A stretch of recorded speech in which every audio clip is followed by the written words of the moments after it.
the kid who predicted the election and brought the FBI to the door. At 21, Shane Coplan created a company valued at $1 billion. The FBI broke down the door of his apartment at 6 a.m. with a battering ram, and the product he built predicted the American election before any poll in the world. But what nobody tells you is what happened before all that. Shane grew up on the Upper West Side of New York, a wealthy neighborhood, a selective school, parents who were university professors. From the outside, it seemed like a peaceful childhood. Inside, Shane was bored with everything. He wasn't stupid. It was the opposite. The classes were too easy, and he would sit there, looking out the window, thinking about something else. The teachers interpreted it as a learning disability and put him in a special education program.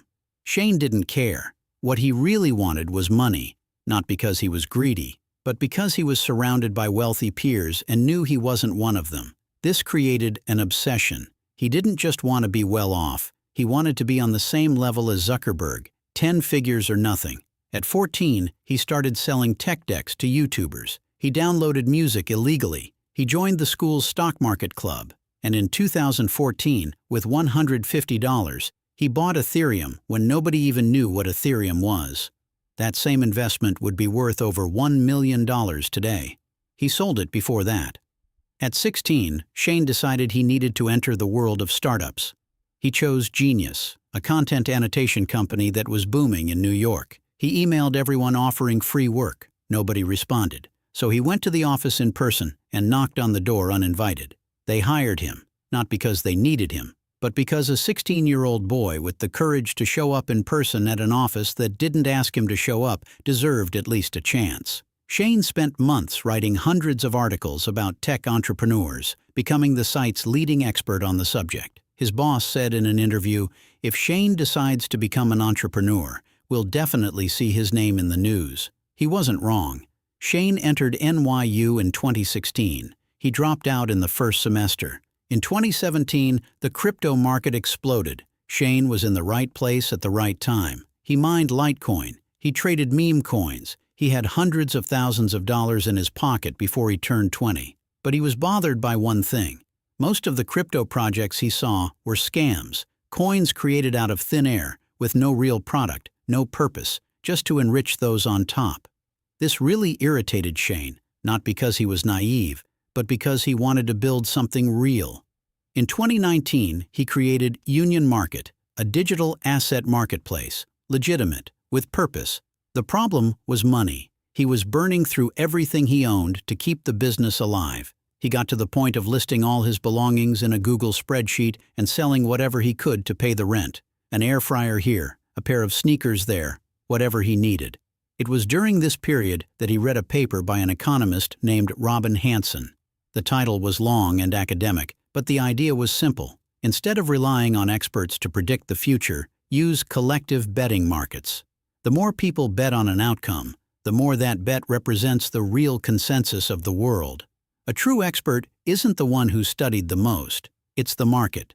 Shane emailed The Economist saying he wanted to be the one to bring this to reality. When the pandemic hit in 2020 and the whole world was stuck at home with nothing to do, Shane locked himself in his apartment bathroom and built Polymarket. The concept was straightforward.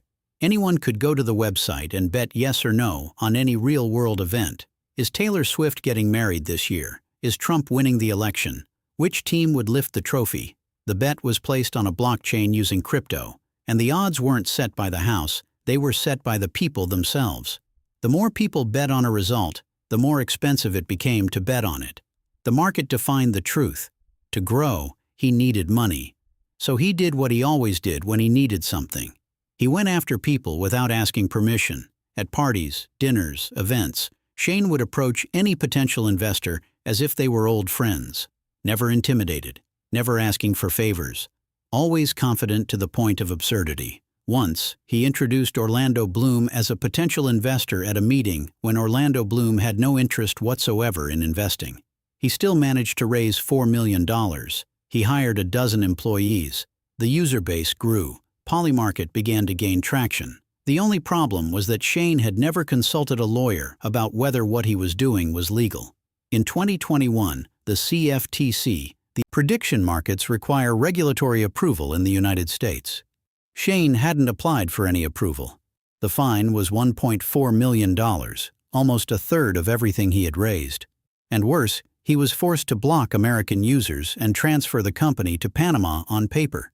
Overnight, he lost a huge chunk of his user base. Except he didn't lose it, because VPNs exist.